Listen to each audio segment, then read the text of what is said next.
Amén. Muy bien. Bienvenidos todos. Esta es la sexta noche sin miedo. ¿Les parece? Amén. Esta semana tiene como objetivo ayudarnos a comprender el libro de Apocalipsis como fue escrito, como una buena noticia, como aliento y fortaleza para cada uno de nosotros. Ese es el objetivo. Muy bien, quisiera preguntarles cuántos tienen su hojita. Debieron haber recibido dos hojitas en esta ocasión. Una dice miércoles 27, que era la de ayer, que no pude traer por el tranque, y la otra dice jueves 28. Noten que la que dice jueves 28, en una parte dice inicio, en la otra parte dice continuación. Vamos a comenzar la del jueves por el inicio, para que no haya ninguna confusión. Vamos a hacer un breve repaso de lo que vimos ayer, llenando la hojita del día miércoles. Yo voy leyendo y ustedes van aportando las palabras que están allí, porque estoy seguro de que están guardando las palabras de esta profecía, ¿verdad que sí? Amén. Muy bien. Miércoles 27 de agosto. Repaso.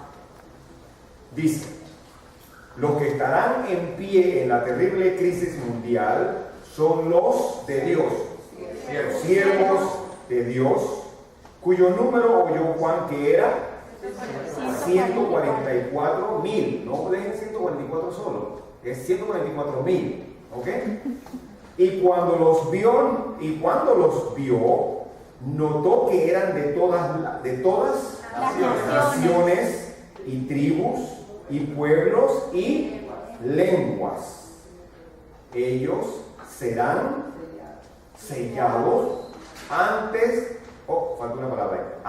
de la gran tribulación. Muy bien, eso es Apocalipsis 7, del 1 al 4 y el versículo 9. Luego Apocalipsis 12, 17 nos dice: el dragón se llenó de ira y se fue a hacer guerra contra los que guardan los mandamientos de Dios y tienen el testimonio de Jesucristo. Ese es Apocalipsis 12, 17. Luego dice: en el Apocalipsis aparecen dos aliados del dragón para hacer guerra contra los siervos de Dios: la bestia que sale del mar y la bestia que sale de la tierra. Apocalipsis 13, 1, 2 y 11.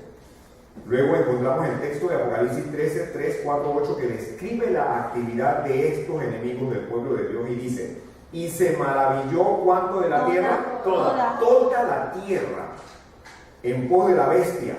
Y los que siguen a la bestia, que hacen con el dragón, lo adoran al dragón,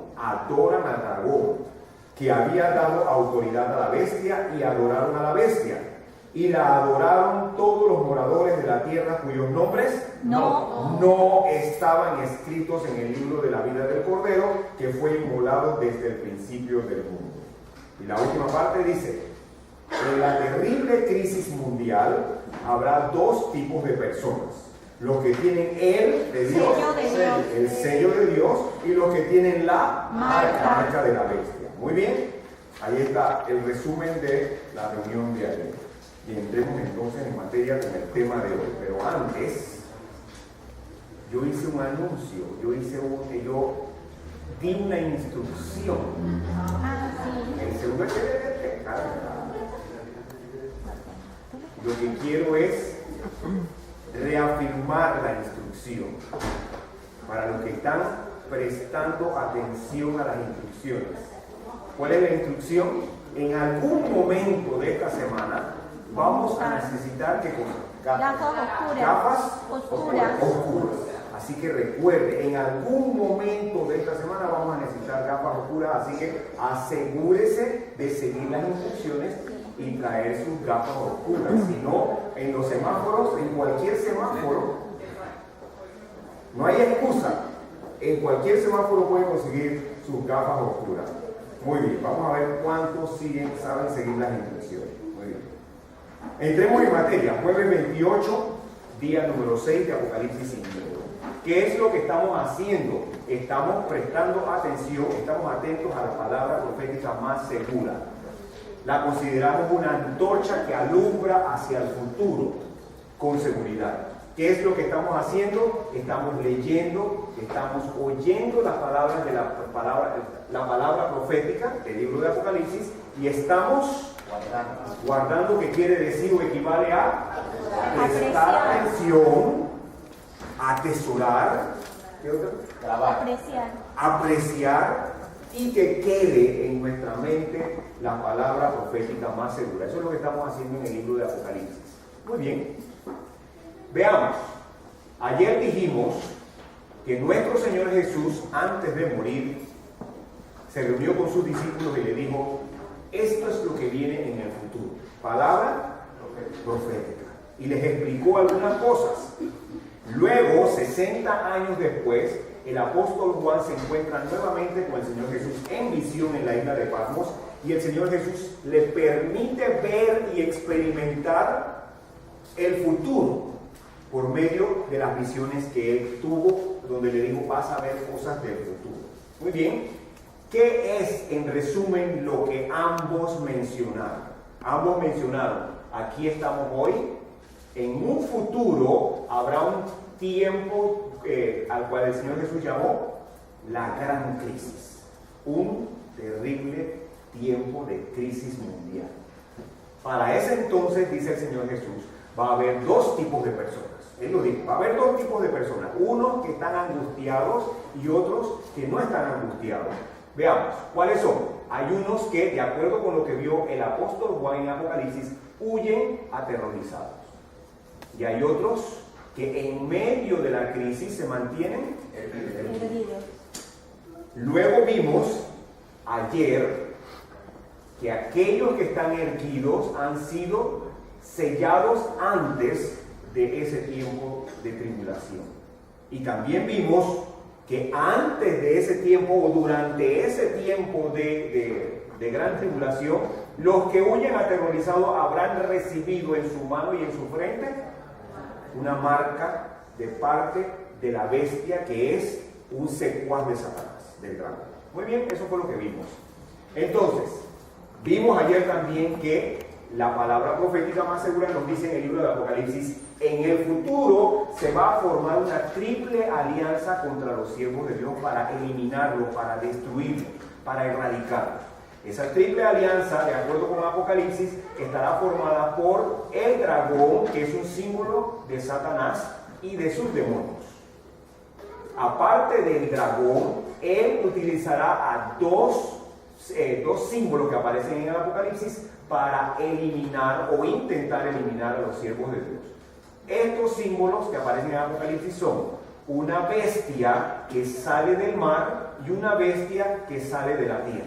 Analizamos ayer que esa bestia que sale del mar no es más que un reino, un poder, y llegamos a la conclusión de que este es un símbolo de una poderosa organización que pide adoración, que es un acto espiritual, es una organización con poder político para ordenar y asegurarse de que la gente cumpla con sus instrucciones, que son de corte religiosa. ¿Y qué hacen? De acuerdo con lo que leímos hace un momentito, la adoran. Y los que están adorando a esa organización, ¿a quién están adorando por ende? Están adorando al dragón. Y aparece una segunda bestia que sale de la tierra, que de acuerdo con lo que analizamos es una poderosa organización político-económica que tiene poder para decirle a todo el mundo: adoren a la bestia o problemas van a tener. Tiene poder a nivel mundial. Muy bien. Yo creo que esas organizaciones ya se están desarrollando, se están formando. Para el que vive en esta época, no va a haber duda en cuanto a ¿será o no será? ¿Será o no será? ¿Por qué? Porque para esta época los siervos de Dios estarán sellados y saben lo que está ocurriendo. Y no van a estar en confusión en cuanto yo creo que es esto, yo creo que es lo otro. El Espíritu Santo se va a encargar de identificar y señalar qué son esas organizaciones. Yo estoy convencido de que esas organizaciones ya se están desarrollando. Aún no están cumpliendo las instrucciones de Satanás, pero están en desarrollo. Y llegará el momento donde se convertirán en secuaces, en siervos, en aliados de Satanás. Eso es lo que nos dice, lo que vimos ayer en el libro de Apocalipsis. Muy bien.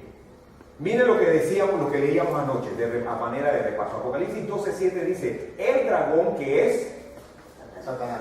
diablo o Satanás está lleno de ira y quiere arrasar con los siervos de Dios. Y dice, se fue a hacer la última batalla contra los siervos de Dios. ¿Cuál es una característica de los siervos de Dios?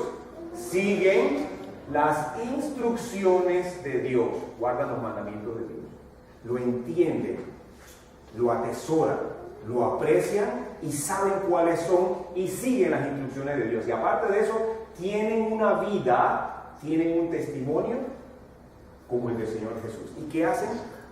Predican el Evangelio por testimonio a todo el mundo. Estos son los siervos de Dios al final del tiempo. Estos son los que reciben el sello de Dios antes de la gran tribulación. Ahora, ¿cuál es el intento de Satanás al organizar esta guerra? Satanás quiere apoderarse de la tierra y sus habitantes, pero no lo puede lograr mientras haya un siervo de Dios. ¿Cuál es su objetivo? Eliminar, erradicar a todos los siervos de Dios. Y lo va a intentar con dos aliados. Luego nos dice Apocalipsis 13, 3 y 4 acerca de la primera bestia que vio salir del mar. Se maravilló toda la tierra en pos de la bestia. Es decir, que esto ha de ser un asunto de todo el mundo. Va a estar alineado. Todo el mundo va a decir, esto es lo más grande. Esto es lo que debemos hacer todos. Y por ende adoraron al dragón y adoraron a la bestia. Le adoran, le sirven, siguen sus instrucciones en contra de la voluntad de Dios. Luego nos dice que luego nos dice que habla en contra de lo que Dios ha establecido.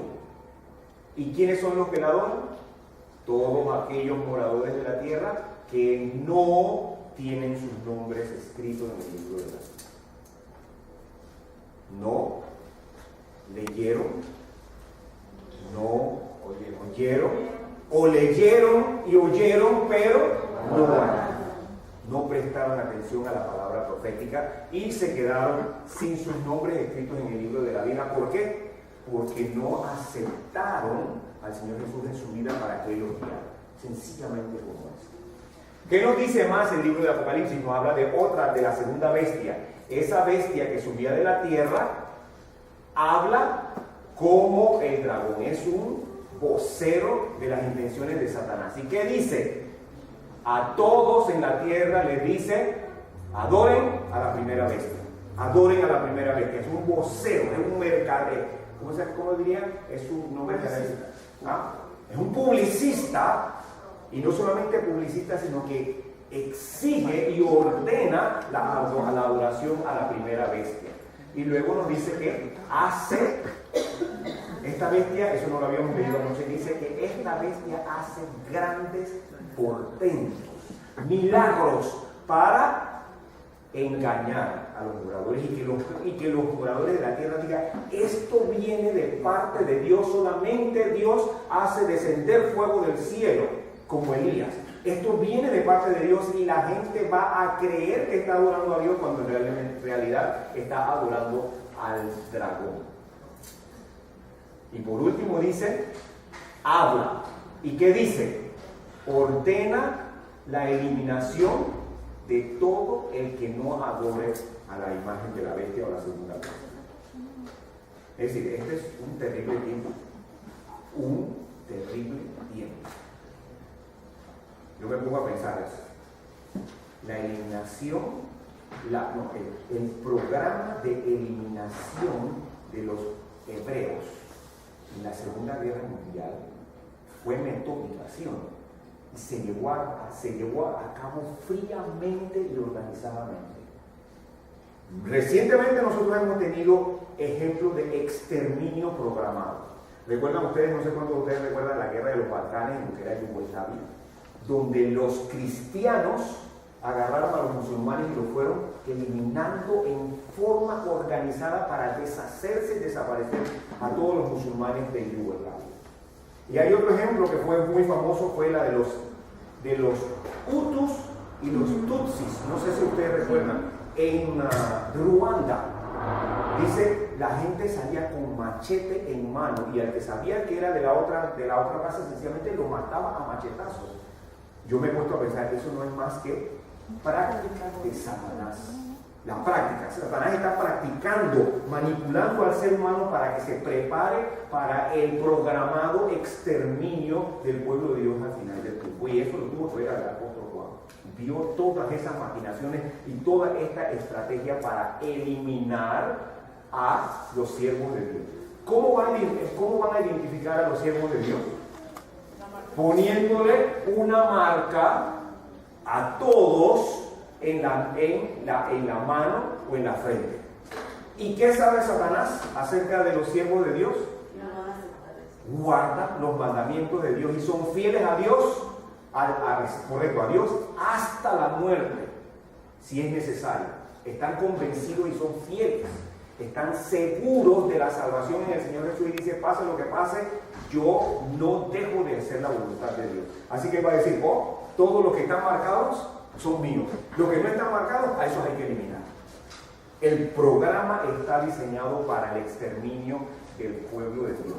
Pero lo que no sabe o sí sabe, pero no ha guardado, ya no lo puede guardar, sencillamente no puede guardarlo. Satanás es que todo lo que haga va a fracasar.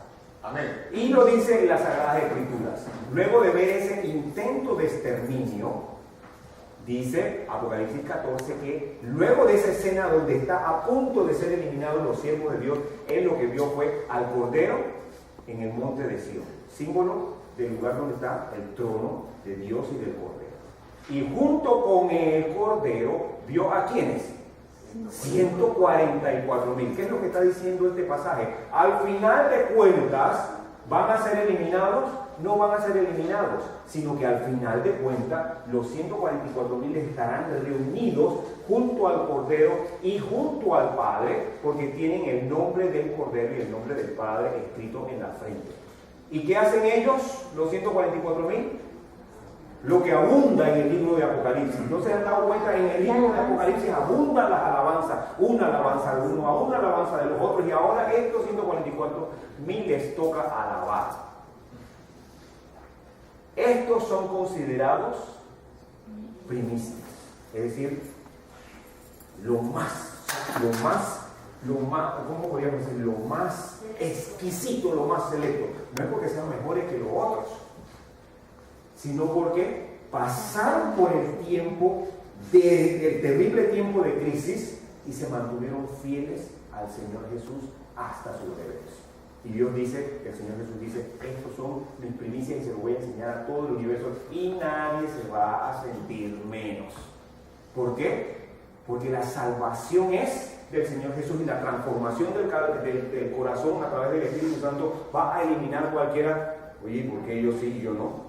Eso no va a tener existencia en la tierra nueva y todos los que vean aquellos 144,000 sencillamente alabarán al Señor porque ellos pudieron hacer esa hazaña por la obra del Espíritu Santo. Son primicias. ¿Quiénes son las primicias? Los 144,000 que tienen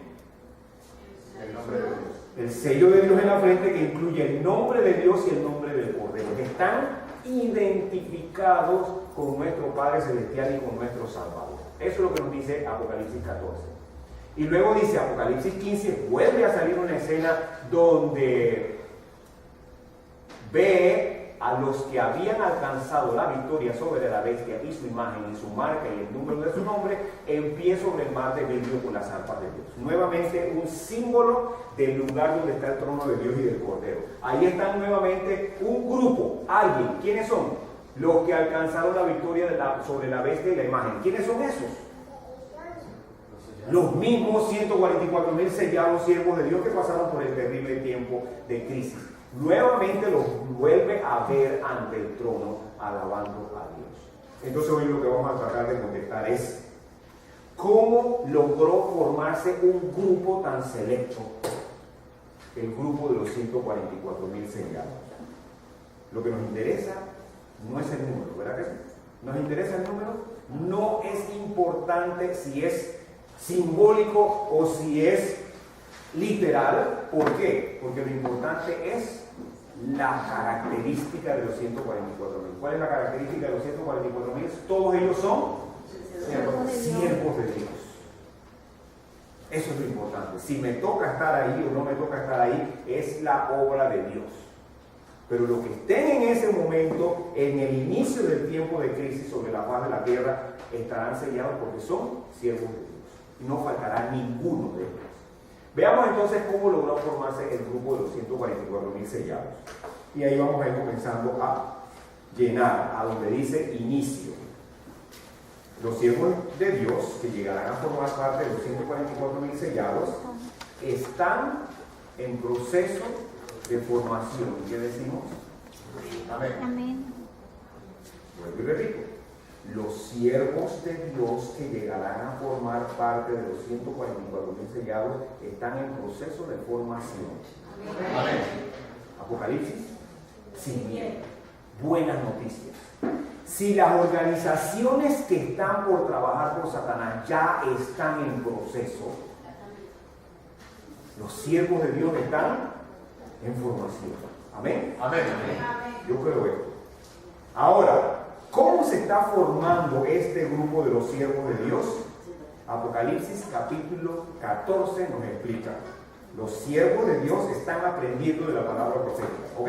Los siervos de Dios están en formación. ¿Cómo? Aprendiendo de la palabra profética. ¿Y dónde encontramos o qué es el contenido de la palabra profética que están aprendiendo los que formarán parte de los 144.000? Apocalipsis capítulo 14. Y lo conocemos. Se llama el mensaje de los 3 ángeles. Vamos a analizar cuál es este mensaje. ¿Qué contiene Apocalipsis 14, que es conocido como el mensaje de los 3 ángeles? ¿Listos? Vamos a comenzar a ver qué es lo que están aprendiendo los siervos de Dios. El mensaje del primer ángel. Primero, el mensaje de los 3 ángeles tiene 3 partes. ¿Ok? Son 3 mensajes. Mensaje del primer ángel, mensaje del segundo ángel, mensaje del tercer ángel. ¿Ok? Pero el mensaje del primer ángel tiene 3 partes. Muy bien, vamos a analizarlo desde esta manera. Lo primero que dice el mensaje del primer ángel. Entonces vi a otro ángel que volaba por el cielo con el evangelio eterno para predicarlo a los que habitan en la tierra, a toda nación y tribu y lengua y pueblo. ¿Okay? Juan ve un ángel que grita un sonido que llega a todo el mundo. ¿A cuánto llega el evangelio? A todo el mundo. En otras palabras, todo ser humano, antes de decidir, va a escuchar el evangelio eterno. ¿Lo dijo el Señor Jesús? ¿Sí o no? Ir por todo el mundo, ¿sí o no? Y luego también dijo en Mateo 24, 14, será predicado el evangelio, ¿en dónde? En otras palabras, el Señor Jesús, el Espíritu Santo, no dejará a nadie sin conocer el evangelio, y cada quien decidirá, tomará la decisión a sabiendas. Dice que el primer ángel lo que hace es predicar el evangelio eterno. Entonces, ese ángel, ¿qué significa? ¿Será que vamos a estar esperando? Bueno, vamos a ver cuándo pasa.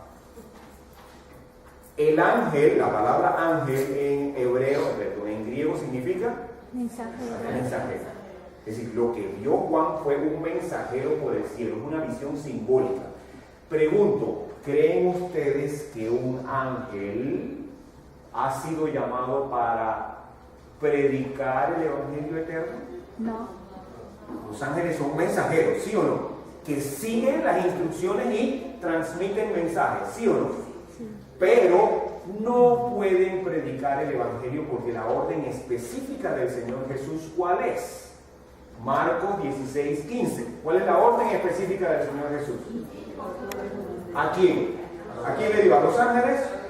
No, le dijo a los que aceptan al Señor Jesús, le dice, ve y comparte la buena noticia con las demás personas a donde te encuentres. En otras palabras, la tarea de predicar el evangelio no es de los ángeles, por eso asumimos o entendemos que ese ángel es un símbolo de personas que van a llevar el evangelio a todo el mundo. ¿Okay? Se va a predicar el evangelio a todo el mundo. Entonces, ¿qué contiene el evangelio eterno? Vamos a repasarlo, porque estamos prestando atención a la palabra profética más. ¿Qué es lo que ¿qué es lo que contiene el Evangelio eterno? Veamos, y vamos a llenarlo. Primero, el Evangelio eterno, los siervos de Dios están aprendiendo. Punto número 1, soy pecador y estoy condenado a muerte. Esa es la primera pauta que está aprendiendo el que se está formando para ser parte del grupo de siervos de Dios, de los 144.000. ¿Qué es lo primero que comprende el que será de los 144.000? ¿Qué es lo primero que comprende? Soy pecador. No, ¿qué es? Soy pecador y estoy pecador, yo. Porque cuando decimos es, digo, soy pecador y estoy condenado a muerte. ¿Quién lo dice? La palabra profética más segura en Romanos 3:23, donde dice, por cuanto todos pecaron y están destituidos de la gloria de Dios. Eso es fundamental. Ok, yo soy pecador y por ser pecador estoy condenado a muerte. ¿Qué más aprende el siervo de Dios del Evangelio? Segundo, no puedo resolver este problema. ¿Cuál es el problema que no puedo resolver? Del pecado. El hecho de que Soy pecador y estoy condenado a muerte. Es un asunto, de acuerdo con lo que dice Jeremías, es un asunto genético. No lo puedo evadir. Miren el ejemplo que utiliza Jeremías. ¿Puede el etíope cambiar el color de su piel o el leopardo sus manchas? ¿Lo puede hacer? No, ¿por qué? Porque es intrínseco, es genético. Está dentro de su ADN y todas las células de su ser están diseñadas de esa manera. No lo puede evitar. Y luego dice, así tampoco podréis vosotros hacer el bien estando habituados a hacer el mal. El problema del pecado es un asunto genético intrínseco en cada uno de nosotros, así que no puedo resolver un problema que está por encima de mí. Por lo tanto, la siguiente instrucción del Evangelio es: solo Jesús puede salvar. ¿Okay? ¿Qué es lo que hacen los médicos cuando encuentran que una persona tiene un daño genético en las células de la sangre? ¿Han escuchado qué es lo que hacen? ¿Qué es lo que hacen en relación a las células madre? Dentro de lo más íntegro, de lo más interior del cuerpo de la persona, que es la médula, que es el centro de los huesos, ahí hay células que están genéticamente averiadas y producen la leucemia. ¿Qué es lo que tienen que hacer? Lo primero que tienen que hacer es eliminar todas las células de la médula. Lo eliminan todo, acaban con todo. Y luego, ¿qué es lo que hacen? Consiguen unas células que tienen la capacidad de reproducirse y se la ponen. Consiguen a algún donante que se parezca, tenga características y se la introducen a través. Yo pensaba que se la introducían en el hueso. Y descubrí, alguien me explicó, no se la ponen en el hueso, se la ponen como si fuera una transfusión. Y dije yo, entonces, ¿cómo es eso? Esas células no son de la médula, pero fíjense ustedes que esas células son tan inteligentes que lo ponen en la sangre y se van arrastrando por toda la sangre y se van arrastrando hasta que llegan a la médula y dicen, aquí es que pertenezco yo, y comienzan a reproducirse. Y la persona puede recuperarse de un mal genético. Lo mismo ocurre con el pecado. Yo no puedo resolver un problema genético de naturaleza. Así nací, decía David, ¿sí o no? Así nací. Tengo un problema y no lo puedo resolver. Por eso la única manera es la transfusión, el cambio de células madre realizado por nuestro Señor Jesús. Es el único que puede salvar. Eso es elemental para el que se está preparando o capacitando para ser siervo de Dios, 144.000. Eso lo dice. Sea notorio a todos vosotros y a todo el pueblo de Israel que en el nombre de Jesucristo de Nazaret y en ninguno otro hay salvación, porque no hay otro nombre bajo el cielo dado a los hombres en que podamos ser salvos. Amén. El que se está desarrollando, el que se está preparando para ser de los 144.000 comprende que tiene un problema serio, ¿sí o no? y que no puede resolverlo, y que el único que lo puede resolver es el Señor Jesús. Por eso, ¿qué creen ustedes que hace el siervo de Dios todos los días cuando escucha y comprende la palabra profética del libro de Apocalipsis? ¿Qué hace? ¿Qué es lo primero que hace? Antes de todo, para que esto ocurra, ¿qué es lo que hace? Recuerda, he aquí, yo estoy a la puerta y llamo. El que abre la puerta, entraré a él. ¿Y qué es lo que quiere decir eso? Lo que quiere es cambiar mi naturaleza. Y la única manera de poder hacerlo es aceptar el toque del Señor Jesús y abrir voluntariamente nuestra vida, nuestro corazón a Él, para que Él haga el cambio de salvación en cuanto a esto. Hacia allá vamos. Lo primero es. Luego, cuando el siervo de Dios llega a comprender esto, que la salvación depende únicamente de aceptar al Señor Jesús en la vida, lo que va a hacer es seguir instrucciones. ¿Y cuáles son las instrucciones? La primera instrucción encuentra en Salmos 51, 3 y 4, donde dice: reconozco mis transgresiones. Por la obra del Espíritu Santo, cuando le abrimos el corazón al Señor Jesús, el Espíritu Santo dice: yo conozco tus obras, sé lo que estás haciendo, sé la vida que estás haciendo, pero estoy aquí para ayudarte y darte salvación. En ese momento la persona reconoce sus transgresiones, su pecado, acepta esto como una realidad. Contra ti solo he pecado e hice lo malo ante los ojos de Dios. No evade la responsabilidad. No es aquello de que, bueno, yo lo hice, pero es que lo que pasa es que está evadiendo. El que es honesto y sincero siervo de Dios dice: sí, lo hice porque quería hacerlo y porque me gusta hacerlo. ¿Tengo un problema o no tengo un problema? Me gusta el pecado, no es que Satanás me hizo, no, yo decido y hago lo que me parece o lo que me agrada. Pero ahora reconozco que es un problema que me trae condenación. Ahora digo: ayúdame, Señor. Reconozco que tengo un problema y necesito tu ayuda. ¿Qué es lo que hace el siervo de Dios? Confiesa su mal, y confieso mi mal y pido perdón. ¿Y qué es lo que ocurre entonces? Automáticamente en ese momento se cumple la palabra profética más segura de Primera de Juan capítulo 1 versículo 9, que dice: en el momento en que reconozco mi pecado y pido perdón, nuestros pecados, Él es fiel y justo para hacer ¿qué cosa? Y limpiarnos de toda maldad. ¿Y qué ocurre en ese momento? ¿Qué milagro ocurre en ese momento con mis males y con mis manchas de pecado? Según lo que dice ahí, son lavados, son limpiados. ¿Y cómo aparezco entonces? Aparezco ante Dios justo, no porque lo merezca, sino por misericordia de Dios. Perdona mis pecados y me da la salvación. Amén. Es decir, ¿cuándo comienza la salvación o cuándo ocurre la salvación? Cuando acepto al Señor Jesús en mi vida, cuando le abro la puerta, ¿qué es lo que ocurre? ¿Qué es lo que Él viene a hacer? A perdonarme y a darme la salvación.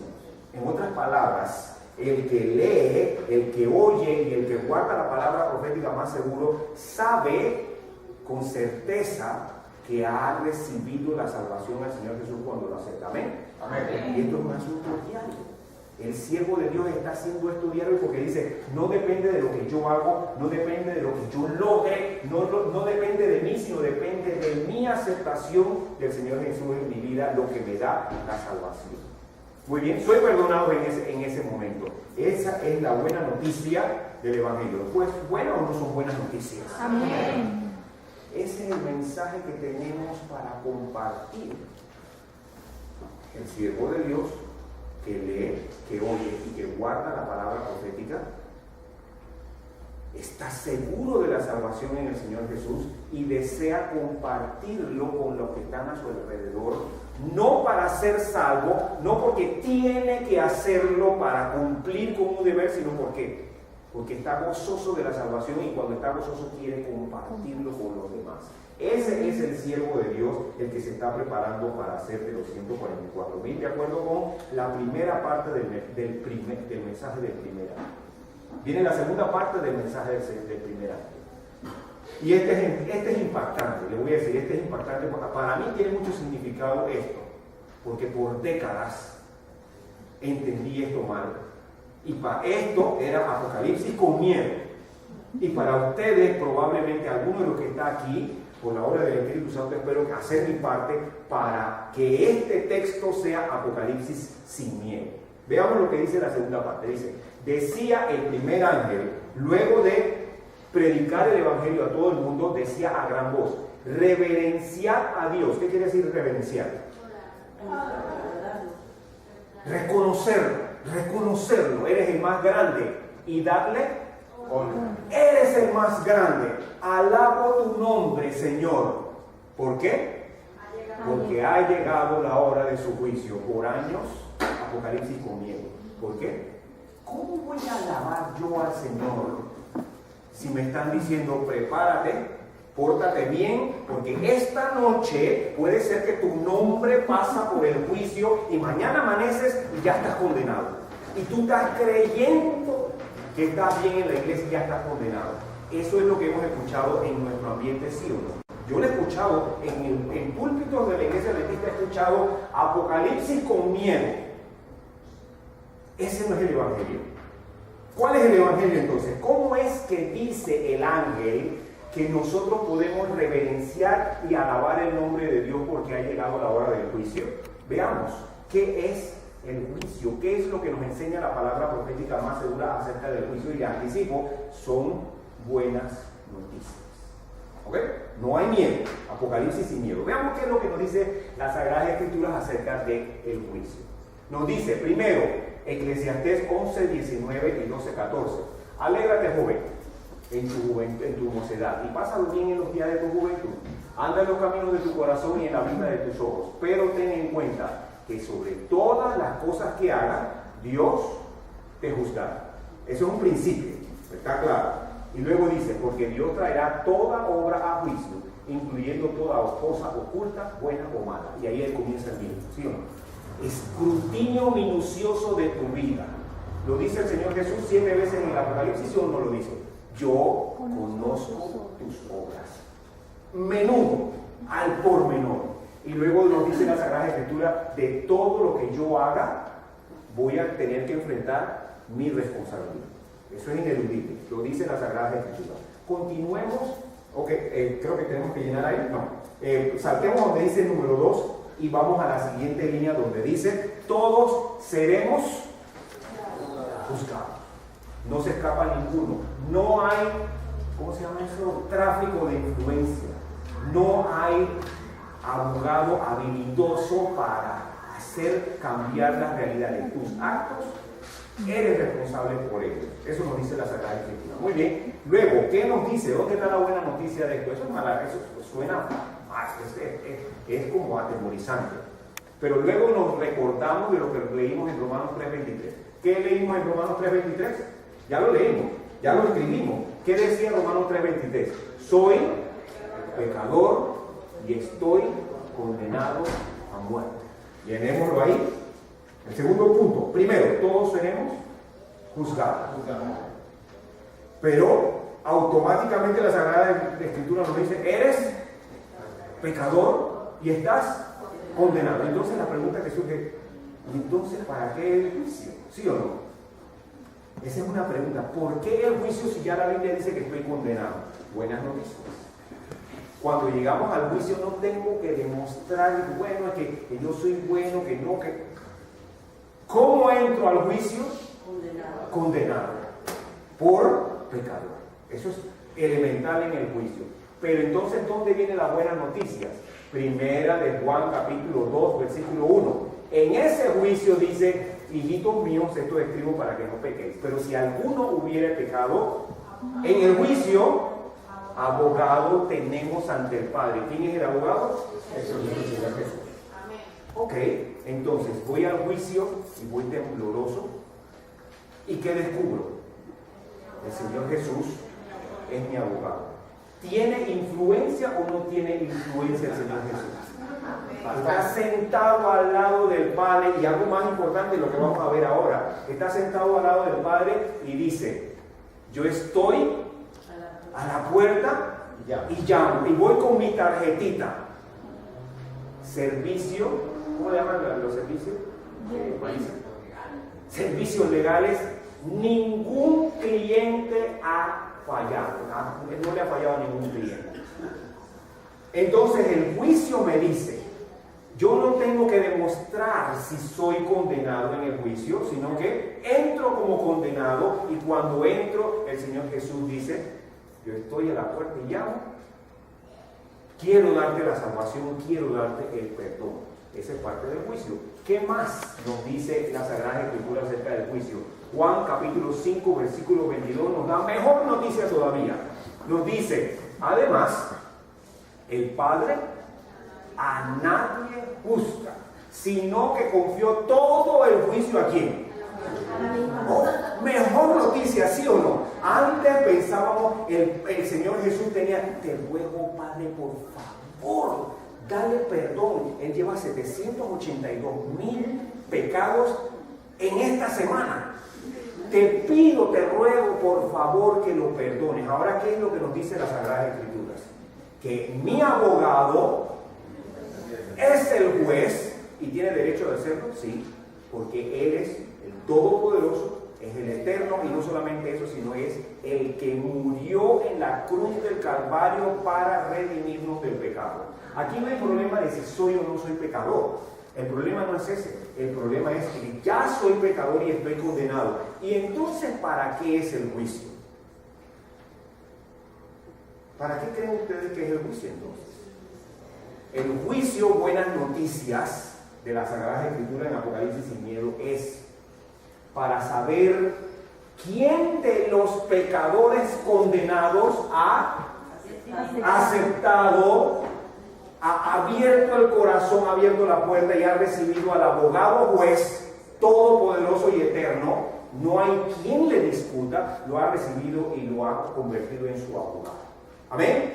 Amén. El juicio no es para condenar, como vemos nosotros en la tierra. El juicio no es para condenar porque ya estamos condenados. El juicio es para ver quién de los pecadores condenados acepta el ofrecimiento del Señor Jesús, abre su corazón, lo recibe, y al recibirlo, ¿qué es lo que recibe? Salvación, perdón, abogado, juez y vida eterna. Amén. Amén. Esa es la buena noticia del juicio. Ahora esa palabra o ese tema acerca del juicio cobra un nuevo significado, y yo puedo decir, alabado sea el Señor, te honro. ¿Por qué? Porque yo, siendo condenado, entro al juicio buscando la ayuda del juez, abogado, que está de mi parte y quiere darme salvación. Amén. Amén. Buenas noticias, Apocalipsis sin miedo. Hebreos capítulo 4, versículo 16 nos confirma. Puedo acercarme a Jesús con confianza. Y el juicio cambia de significado. De un lugar o de un acontecimiento donde están persiguiéndome y observándome para ver dónde caigo para condenarme, a un acontecimiento donde, siendo que estoy condenado, si acepto la presencia del Señor Jesús, soy perdonado, soy limpiado y tengo vida eterna. Amén. Amén. Esa es la realidad del juicio. Entonces, alabemos al Señor, ¿verdad que sí? Como dice, reverenciad a Dios y darle honra. ¿Por qué? Porque el juicio ha llegado. Este mensaje no podía ser llevado a cabo hasta que no comenzara el juicio. Nosotros creemos que ese juicio ya es una realidad.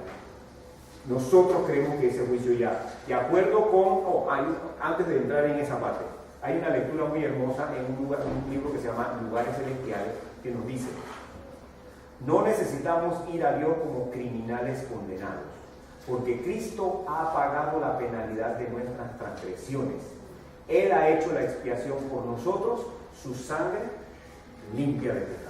Palabras alentadoras, es parte del Evangelio. Por último, Daniel capítulo 7, versículo 10, versículo 18 nos dice: el tribunal se sentó en juicio y los libros fueron abiertos. Lo vio Daniel. Y después los santos del Altísimo recibirán el reino y lo poseerán eternamente por los siglos de los siglos. ¿Qué creemos?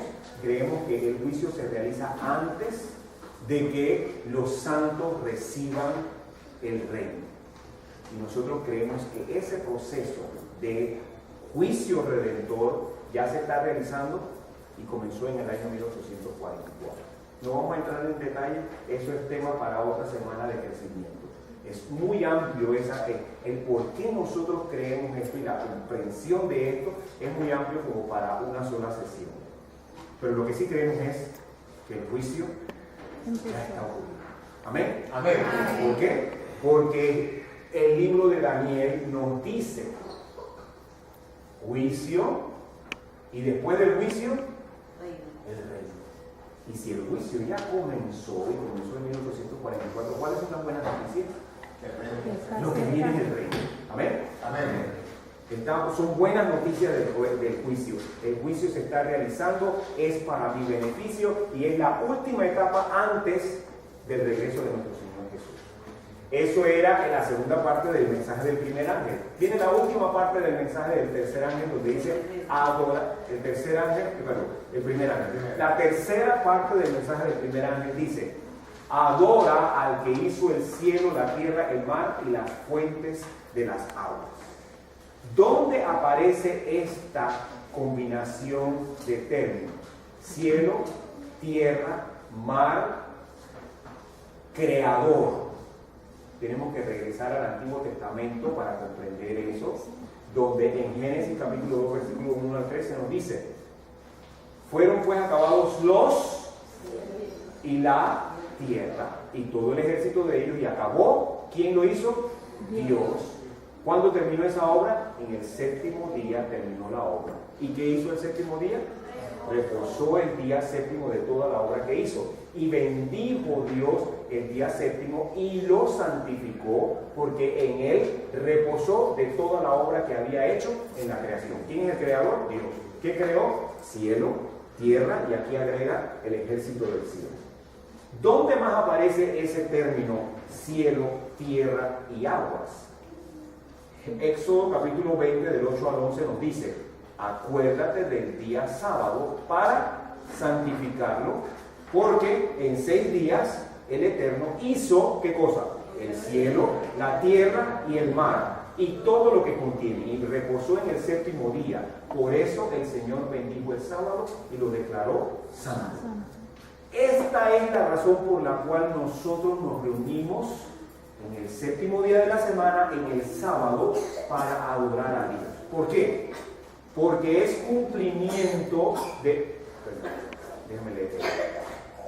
Es cumplimiento de una profecía que se encuentra en Apocalipsis 14:7. Cada vez que nosotros nos reunimos en el día establecido por Dios para adorarlo como el creador del cielo y de la tierra, ¿qué es lo que estamos haciendo? Estamos viviendo la profecía de Apocalipsis 14:7, porque hay quienes no creen esto, hay quienes no lo creen. Nosotros lo creemos y lo practicamos porque es cumplimiento de la palabra profética más segura. Esa es la razón por la cual nosotros realizamos nuestra adoración en el día sábado. Entonces, ¿qué tenemos ahí? Dice, terminamos esa parte, viene en la tercera, en la parte de atrás donde dice continuación: solo Dios es digno de nuestra adoración. Dice el texto, adora a Dios nada más. El meollo del asunto al final del tiempo, ¿cuál va a ser? ¿A quién se adora? ¿A Dios de acuerdo a sus instrucciones o a la bestia de acuerdo a sus instrucciones? Solo Dios. Los siervos de Dios están comprendiendo, están aprendiendo que solo Dios es digno de nuestra adoración. Pues porque es el creador del cielo y la tierra y el mar y la fuente de las aguas. Por eso nos reunimos para adorarle en el día que Él señaló como conmemoración de la creación, el sábado. El sábado. Y ahí culmina el mensaje del primer ángel. Repasemos. ¿Qué nos dice el mensaje del primer ángel? Los siervos de Dios están aprendiendo que soy salvo por la sangre de Jesús. Amén. Y al ser salvo por la sangre de Jesús, reconozco que es una buena noticia que el juicio condenador, el juicio redentor ya está en proceso, y es una buena noticia porque es el último acontecimiento antes de la redención. Y tercero, aprendo que el día de adoración a Dios, de acuerdo a las instrucciones de la palabra profética, es el séptimo día de la semana, el sábado. ¿Qué nos dice el mensaje del segundo ángel? Leamos. Otro ángel le siguió diciendo: ha caído Babilonia, la gran ciudad, porque ha hecho beber a todas las naciones del vino del furor de su fornicación. Aquí se menciona, en el mensaje del segundo ángel comienza a hablar de Babilonia, y uno dice: ¿y eso qué es Babilonia? Tenemos que entender, en base a lo que aparece en Apocalipsis, qué es ese término Babilonia. Veamos. En Apocalipsis 18, 10 y 2 se vuelve a mencionar el término de Babilonia y se le identifica como una gran ciudad. Una gran ciudad. ¿Okay? Y dice que esta gran ciudad es habitación de demonio y guarida de espíritus inmundos. Esta ciudad simbólica representa la conglomeración de todos los demonios actuando en esa ciudad. ¿Ok? Continuemos tratando de identificar a esa Babilonia. En Apocalipsis 17:5 se identifica a Babilonia como la ramera. Dice: la gran Babilonia, madre de las rameras y de las abominaciones de la tierra. Con ella han fornicado los reyes de la tierra y sus habitantes se han embriagado con el vino de su fornicación. Se presenta como una mujer que no es pura, contaminada y que hace daño a la raza humana. Una tercera referencia a Babilonia aparece en Apocalipsis 16-19, donde se dice que esa gran ciudad se partió en 3 partes ante la obra de Dios en la naturaleza. Y eso lo vamos a ver mañana. Se parte la ciudad en 3 partes. Y las ciudades de las naciones cayeron, y Dios se acordó de la gran Babilonia y le dio la copa llena de vino de furor de la ira. Esta Babilonia tiene que ser algo totalmente en contra de Dios, que le dice que es abominación, le dice que es guarida de demonios, habitación de demonios, es decir, que es la unión o la manifestación de todo lo malo. Y dice el segundo ángel: ha caído. ¿Qué quiere decir eso? Ha sido destruida. Anticipa la destrucción de algo simbólico que se llama Babilonia y que hemos leído en estos 3 pasajes. ¿Qué es eso? Tratemos de analizar un poco. Al final del tiempo, de acuerdo con lo que hemos leído, que está formado por 3 partes y que representa la cúspide de la obra de Satanás y que va en contra de Dios y del pueblo de Dios. ¿Qué es? La alianza. La triple alianza. El dragón, la bestia del mar, que es una organización de hombres políticos religiosos, y la bestia de la tierra, que es una organización de hombres con poder y autoridad económica. ¿Ok? Esas tres partes es Babilonia. En otras palabras, Babilonia es un símbolo de la triple alianza satánica que se va a formar. Pero al final de cuentas, ¿qué es lo que va a ocurrir de acuerdo con el mensaje del segundo ángel? Va a caer, va a ser derrotada. Es un poco difícil, es decir, no es sencillo esto requiere lectura y análisis. ¿Qué dice el mensaje?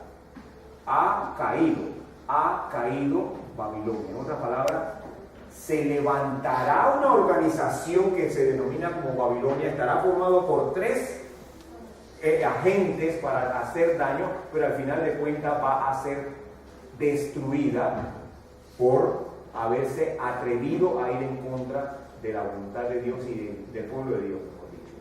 ¿Ok? Muy bien.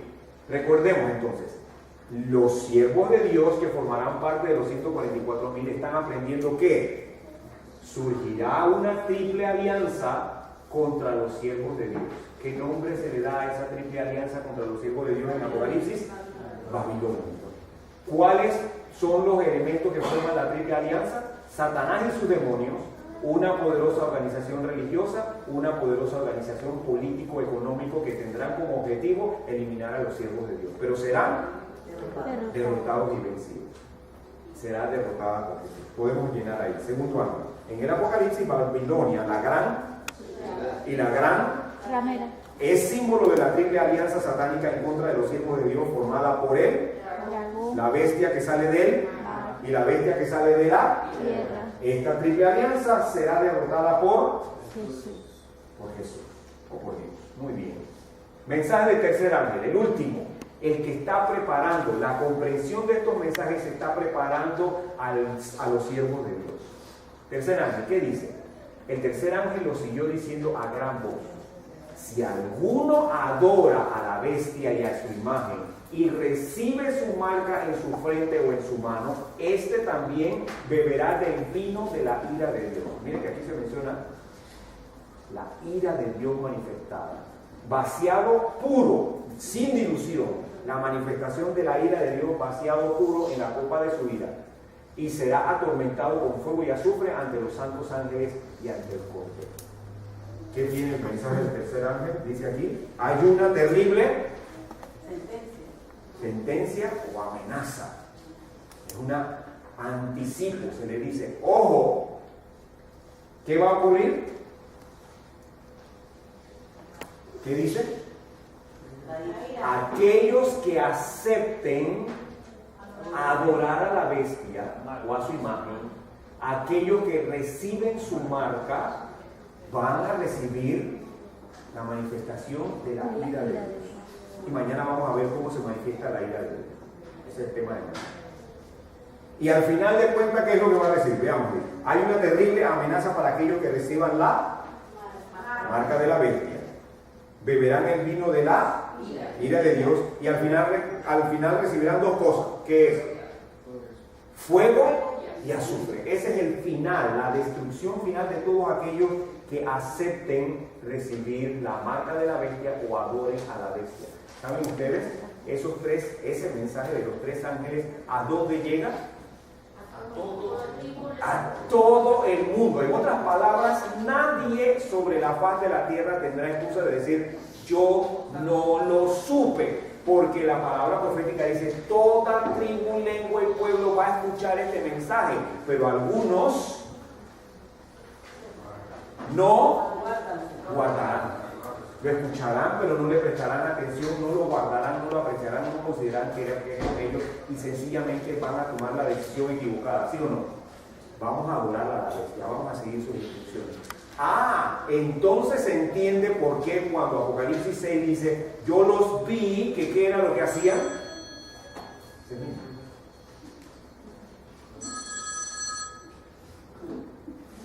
¿Qué era lo que hacían cuando vieron la manifestación de las tempestades y el sol y la luna y las estrellas? ¿Qué es lo que hicieron?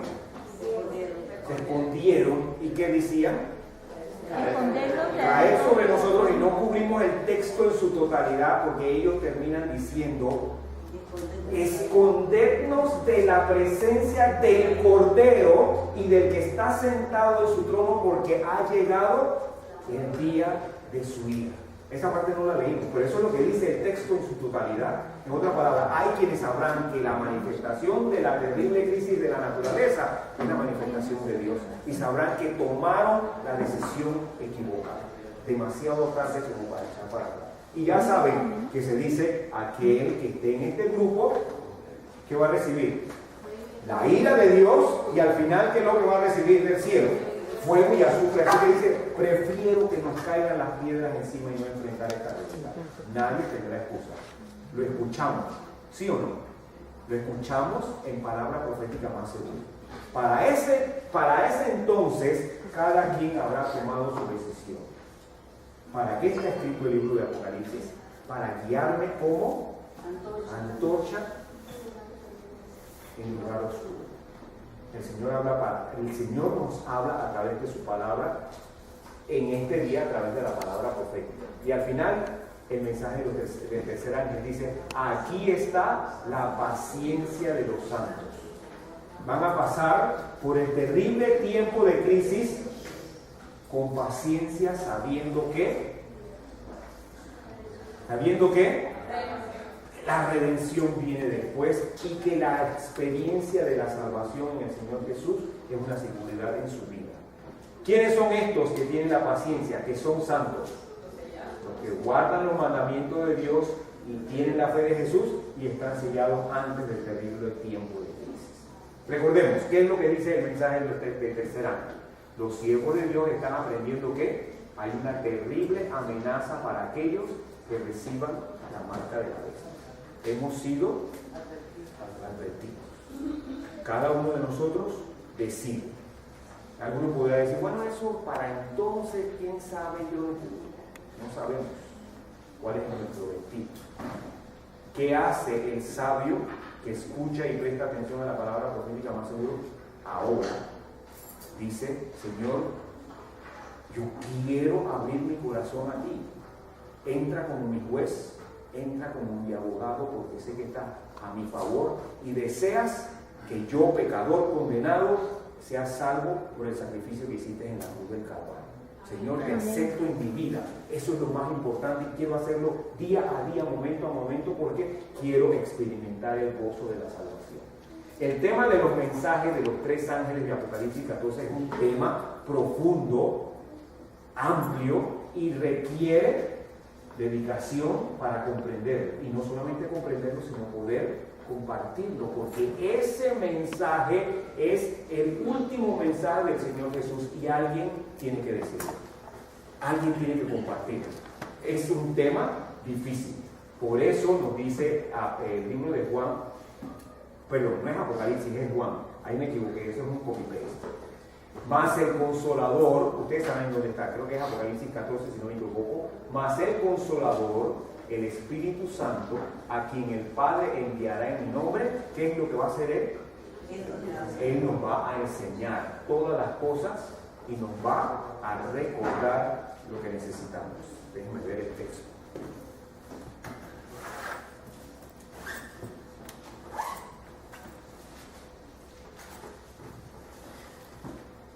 Ese es Juan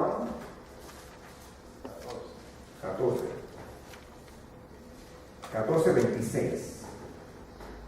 Sí, Juan 14:26, ahí lo voy a tener que cambiar. Dice, más el Consolador, el Espíritu Santo, a quien al Padre enviará en mi nombre, Él pues me va a enseñar. Él es el que me puede enseñar a comprender estas cosas, a comprenderlo a cabalidad, nos va a enseñar estas cosas. El Señor Jesús, a través de su Santo Espíritu y la palabra profética, ha hablado esta noche. Recordemos, en resumen, lo que hemos visto. 1. Los siervos de Dios que se están preparando para ser de los 144,000 saben que somos salvos por la sangre del Señor Jesús y eso es fundamental.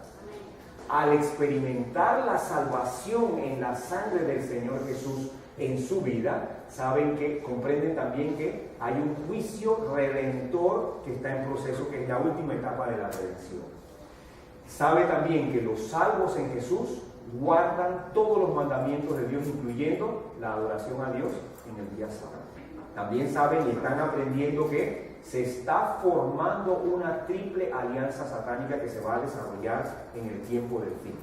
Y por último, saben y comprenden que los que reciban esa marca de la triple alianza sufrirán las, dice ahí, plagas, y serán destruidos al final. Ok, en esta noche hemos escuchado la palabra profética más segura. Yo quisiera saber si en esta noche hay algún valiente de los que estamos aquí que en esta noche quiere pedirle, Señor, yo quiero comprender el mensaje de los tres ángeles para poder compartirlo. ¿Quién es el valiente o la valiente? ¿Habrá algún valiente que quiere decir, Señor, yo quiero comprender el mensaje de los tres ángeles de Apocalipsis 14 para poder compartirlo con otro también? Dígame. Pues yo deseo poder aprender este mensaje para poder compartirlo cantando también. Amén. Y cantando también. Yo deseo aprender este mensaje de los tres ángeles para poder compartirlo con mi familia, mis amigos y cualquier persona alrededor. Amén. Amén. ¿Hay alguien más de este lado? Yo deseo comprender el mensaje de los tres ángeles y compartirlo con otros. Amén. Amén. El mensaje de los tres ángeles será compartido por los que están desarrollándose como siervos de Dios. Amén. Eso es natural. No es porque tienes que hacerlo, sino que por comprender este mensaje y el tiempo en que vivimos, naturalmente va a desear compartirlo con el resto del mundo. Así que necesitamos el poder del Espíritu Santo para comprender, ¿sí o no? Amén. Amén. Porque no es sencillo, pero está allí y alguien lo va a hacer. Y el que esté viviendo a la altura de los acontecimientos cumplirá con esa profecía. Y ¿sabes una cosa? Yo creo que estamos viendo algunos de los siervos de Dios que serán de los 144, porque estamos viviendo en el tiempo cercano al fin. Nada más tenemos que ver los acontecimientos del mundo. Nada más tenemos que tomar en cuenta lo que está ocurriendo entre las organizaciones religiosas cristianas. Lo que ya está ocurriendo, lo que se había anunciado y que decíamos que iba a ocurrir, ya está ocurriendo. Es una realidad. El tiempo para mí está muy cercano. Yo le pido al Señor, Señor, si me permites vivir en ese tiempo, te suplico que me ayudes a estar entre los siervos de Dios. Amén. Yo no puedo, solo no puedo, porque tengo errores y tengo fallas y cometo errores, pero yo quiero estar en ese tiempo. Ya no le pido como antes. Antes, Apocalipsis con miedo, yo decía, Señor, yo quiero morir antes de que llegue ese tiempo. Ese era Apocalipsis con miedo. Ahora que yo comprendo Apocalipsis sin miedo, digo, Señor, si me permites estar en esa época, yo quiero estar entre los siervos, ¿sí o no? Amén. Porque los siervos van a saber en qué tiempo están viviendo y van a estar erguidos de pie, con la cabeza en alto, sabiendo lo que viene más adelante es la redención. ¿Quién quiere acompañarme en oración pidiéndole, Señor, ayúdame a comprender el mensaje de los tres ángeles y poder compartirlo con otros con gozo, como una buena noticia, no como amenazas para meterle miedo a la gente? Apocalipsis no está hecho para meterle miedo a la gente. Oremos. Oremos de ti.